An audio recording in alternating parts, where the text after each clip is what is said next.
Ada tanda-tanda Abdul Somad sedang melakukan konsolidasi politik menjelang rangkaian pemilihan politik pada 2024 nanti. Abdul Somad berulang kali terdengar bertemu dengan tokoh-tokoh politik penting.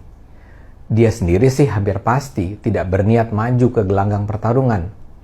Tapi dia sangat mungkin menjadi tokoh di belakang layar yang akan menjadi jembatan penghubung kekuatan-kekuatan yang diharapkan bersatu untuk mendukung salah satu calon atau salah satu parpol. Nama-nama tokoh yang ia temui tak tanggung-tanggung, dari Rizik Syihab, Gatot Nurmantio, Yusuf Kala, sampai Anies Baswedan. Pengamat politik M. Kodari sudah mengingatkan arti penting Abdul Somad dalam Pilpres 2024. Kata dia, siapapun yang bertarung di Pilpres 2024 pasti dimanfaatkan oleh dan akan bekerja sama dengan kelompok-kelompok seperti Persatuan Alumni 212 dan Ustadz seperti Abdul Somad. Saya setuju dengan Kodari. Politik identitas akan kembali digunakan nanti dan Abdul Somad berada di posisi kunci. Sejak Juni lalu ia nampaknya sudah bermanuver. Ini terlihat dalam silaturahmi dan musyawarah nasional jalinan alumni Timur Tengah Indonesia pertengahan Juni 2022. Dalam acara tersebut hadir Anies Baswedan, Wakil Ketua MPR Hidayat Nur Wahid, Sekretaris Jenderal Partai Gerindra Ahmad Muzani, hingga Yusuf Kala. Abdul Somad sendiri adalah alumni Timur Tengah. Dalam acara itu ia memastikan dirinya tidak ikut berpolitik. Tapi kemudian katanya ada beberapa kandidat yang dia dukung terpilih menjadi wali kota maupun gubernur. Seolah memberi isyarat tentang ketersediaannya menjadi tim pemenangan, Abdul Somad menyatakan ia mendukung salah satu kandidat kepala daerah dengan kontrak politik. Ia tegas-tegas menyatakan dukungannya tidak diberikan dengan cuma-cuma.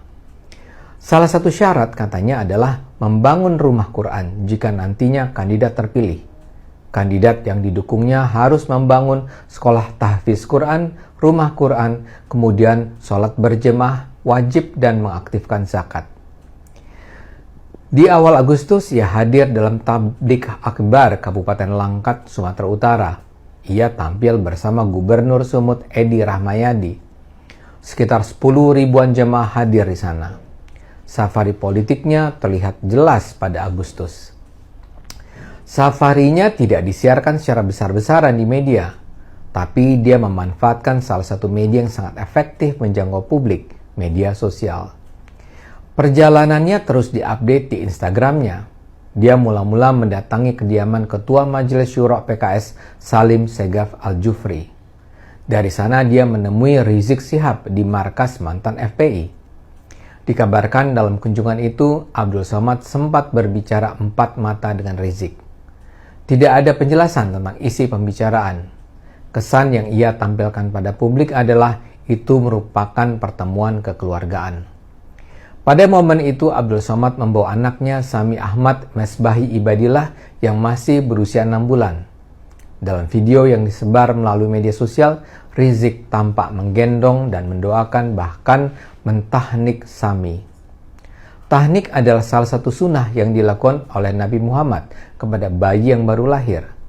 Prosesnya dilakukan dengan cara sang ayah mengunyah buah kurma hingga lembut, lalu setelahnya sedikit dari kunyahan itu diletakkan di langit-langit mulut bayi.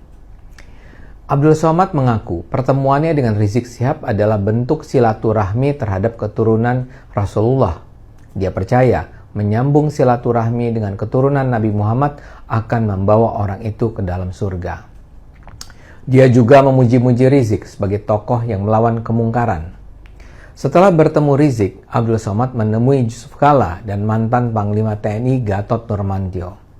Di akun IG-nya, Abdul Somad mengaku bertemu dengan JK dan Gatot saat sholat subuh di Masjid Agung Al-Azhar, Jakarta. Pada 21 Agustus dia bertemu dengan Anies Baswedan di rumahnya.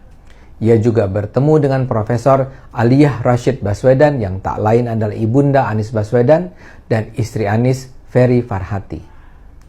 Di IG-nya, Abdul Somad mengaku diminta untuk melepas wisuda santri di pesantren Rabingah Prawoto Yogyakarta milik keluarga Baswedan. Terakhir, pada 29 Agustus, Abdul Somad menjadi bintang tamu di podcast Daniel Mananta. Kalau yang ini sih jelas agak berbeda. Daniel ini Kristen dan isi podcastnya bukan politik. Karena itu agak mengejutkan bahwa kali ini ia mengundang Abdul Somad. Apakah Daniel yang meminta wawancara atau tim Abdul Somad yang menghubungi Daniel, saya tidak tahu. Tapi yang pasti ini bisa membantu image sang ustadz yang selama ini dikenal sebagai pemuka agama yang memandang rendah agama lain. Dalam wawancara itu, Abdul Somad bicara tentang masa kecilnya, sekolah agama yang dijalani, tentang ustadz abal-abal, dan beragam cerita lainnya. Namun yang mungkin agak penting ya soal politik. Jadi Abdul Somad bilang dia tidak akan masuk politik. Saya sampai mati jadi ustadz, kata Abdul Somad. Rangkaian kegiatan itu jelas menunjukkan bahwa Abdul Somad sedang melakukan move politik. Dan ini bukan sesuatu yang baru. Tahun 2019 lalu, Abdul Somad juga pernah menemui Prabowo. Dalam pertemuan itu, Abdul Somad memberikan banyak wejangan kepada Prabowo. Bahkan Abdul Somad menyentuh dada Prabowo dan menyampaikan bahwa ia membawa pesan dari beberapa ulama yang mengaku bermimpi bahwa Prabowo akan memegang mandat sebagai presiden. Abdul Somad mengatakan ia mendukung gagasan-gagasan Prabowo dan senang bisa bertatap muka dengan Prabowo. Namun pertemuan itu bukanlah kehendaknya pribadi, tetapi berdasarkan pesan para ulama.